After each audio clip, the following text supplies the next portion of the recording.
नमस्कार, मैं हूं पद्मजा जोशी और आप देख रहे हैं आज की अड़ी। आज से 6 दिन पहले 18 दिसंबर को संविधान पर जो चर्चा हुई थी उसका जवाब देते हुए गृह मंत्री अमित शाह ने एक ऐसा बयान दे दिया जिसकी गूंज आज तक सुनाई दे रही है। उस पर अभी भी राजनीतिक घमासान मचा हुआ है। संसद का सत्र तो खत्म हो गया, पर अब वो घमासान सड़क पर उतर गया है।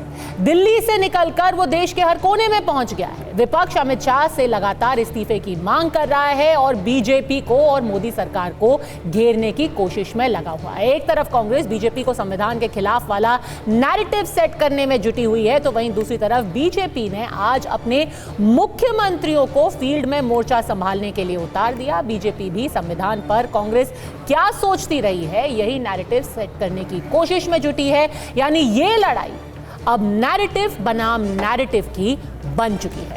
कांग्रेस ने अंबेडकर पर अमित शाह के बयान को एक बड़ा मुद्दा बना दिया। आज कम इन्वेस्टमेंट में शुरू करें अगरबत्ती बिजनेस, घर बैठे हर महीने 80,000 रुपए कमाने का मौका। ज्यादा जानकारी के लिए अभी डाउनलोड करें फ्रीडम ऐप।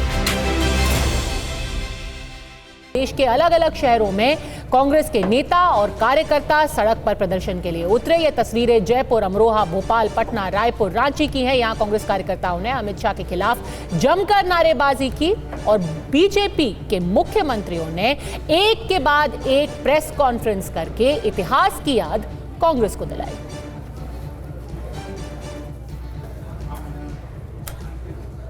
ये मुसलमानों की चिंता है। ये वंचितों और दलितों से ज्यादा महत्व उन्हें देते हैं। कांग्रेस, समाजवादी पार्टी, इनके द्वारा एक वितंडावाद पैदा करने का प्रयास हुआ। इन सभी को देश की जनता से माफी मांगनी चाहिए, क्योंकि आज इनका वास्तविक चरित्र सबके सामने आ चुका है और अपने किए पर पर्दा डालने के लिए ये वर्तमान में समाज में विद्वेष की खाई को और चौड़ा करना चाहते हैं। एक ही इसका हल है इस स्थिति का जो हम मांग कर रहे हैं। हमारे अध्यक्ष जी ने मांग की थी राज्यसभा के अंदर, फौरन गृह मंत्री को बर्खास्त करना चाहिए, इस्तीफा ले लेना चाहिए और गृह मंत्री को माफी मांगनी चाहिए। कांग्रेस पार्टी ने पहले तो इस बात की माफी मांगनी चाहिए कि गृह मंत्री अमित शाह जी का जो पूरा बयान था उसको आधा काटकर उन्होंने उस पर राजनीति की। ये वही कांग्रेस है जिसने लगातार भारत रत्न डॉक्टर बाबा साहेब आंबेडकर जी का अपमान किया है, उनको संसद में चुनकर भी आने नहीं दिया। तो अगर आप देखें तो कांग्रेस का इतिहास ये बाबा साहब को नकारने का इतिहास है, उनका अपमान करने का इतिहास है। Rahul Gandhi is now clearly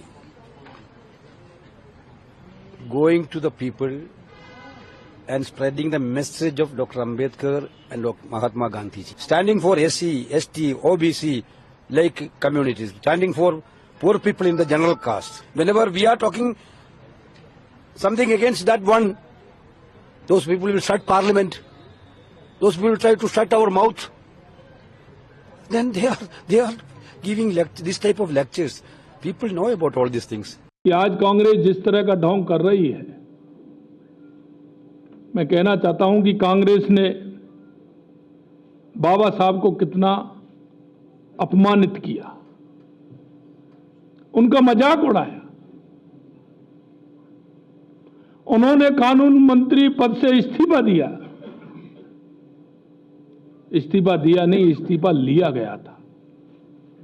मैं कांग्रेस के उन लोगों से कहना चाहता हूं कि जरा वो बाबा साहब के उस इस्तीफे की कॉपी प्रेषित करें। जो उन्होंने बोला है लोकसभा के अंदर, वो अंबेडकर अंबेडकर अंबेडकर अंबेडकर, कभी अंबेडकर जी भी नहीं लगाया, बाबा साहब ने नहीं बोला। इससे पता चलता है कि इनके मन में क्या भाव है अंबेडकर जी के लिए और किस तरीके के इनके मन में उनके प्रति नफरत का भाव, उनके बनाए हुए संविधान है, उनका जो सम्मान है, उसके लिए कांग्रेस पार्टी पूरी ताकत के साथ खड़ी है। चाहे अमित शाह हो, चाहे मोदी हो, चाहे मोहन भागवत हो, जो भी होंगे, कहीं पर भी आंच नहीं आने देंगे अंबेडकर साहब के और उनके संविधान पर। तो ऐसे में अड़ी के आज के प्रश्न है बिल्कुल सीधे, क्या अंबेडकर पर देश में अब नैरेटिव की जंग छिड़ी हुई है? संसद सत्र तो खत्म हो गया, लेकिन संविधान और आरक्षण क्या आज की राजनीति और चुनाव में सबसे बड़ा मुद्दा बन चुका है? इससे पहले कि हम राजनीतिक चर्चा शुरू करें, अब मुक्तेश्वर आनंद जी हमारे साथ इस वक्त जुड़ गए हैं, तो सबसे पहले उन्हीं से पूछे, क्योंकि उन्होंने कुछ ऐसे बयान दिए हैं जिसको लेकर के एक नया विवाद शुरू हुआ है। तो आप ये बताइए कि एक तरफ अंबेडकर और आरक्षण पर सियासी घमासान छिड़ा हुआ है, तो दूसरी तरफ संत समाज की भी अब एंट्री हो गई है। आपको क्या लगता है, ये जो पूरा मुद्दा अभी आरक्षण, डॉक्टर बाबा साहेब अंबेडकर को लेकर के छिड़ा हुआ है, राज्यसभा में गृह मंत्री ने जो बयान दिया है, उसको लेकर के आपको क्या लगता है? देखिए, अंबेडकर के पक्ष और विपक्ष ये दोनों ही प्रश्न राजनीतिक हैं। हम धार्मिक व्यक्ति हैं, हमारा इससे क्या लेना देना है कि किसने अंबेडकर के बारे में क्या कहा और कौन क्या कर रहा है। लेकिन जहाँ तक ये बात है कि बार बार भगवान का नाम लेने से स्वर्ग मिलता है, तो ये तो बिल्कुल सही बात है। इसमें क्या गलती है? अगर भाई भगवान के नाम का जप करेगा तो उसको स्वर्ग मिलेगा, लाभ होगा, पुण्य होता है, पुण्य से स्वर्ग मिलता है, तो ये तो बात अच्छी है। लेकिन ये कहने वाला खुद जो है राम राम राम राम राम राम ऐसे 6 बार नहीं कह रहा है। ये कहने वाला खुद जो है अंबेडकर अंबेडकर अंबेडकर अंबेडकर अंबेडकर ऐसे 6 बार कह रहा है। तो नाम आप कह रहे हो कि राम का जपो और जप रहे हो अंबेडकर का नाम, तो कुछ समझ में नहीं आता है कि ये लोग क्या कहना चाहते हैं। ये बात पर अच्छा होता कि राम की बात करते समय राम राम कहा जाता, वो ये कह दिया जाता कि ये वाला नाम आप बार बार मत कहो, राम राम राम राम राम राम राम राम। अच्छा जी, पर एक पक्ष कहता है कि आरक्षण की जरूरत अभी भी है, दूसरा पक्ष ये है कि आरक्षण हटाने का वक्त आ गया है, कभी ना कभी तो आरक्षण को जाना चाहिए। आप इस मुद्दे पर कहां खड़े हैं? नहीं, ठीक है ना, हम यही तो कह रहे हैं कि जो लोग पिछड़ गए हैं उनको आगे लाने के लिए कोई ना कोई तो व्यवहार हमको करना पड़ेगा।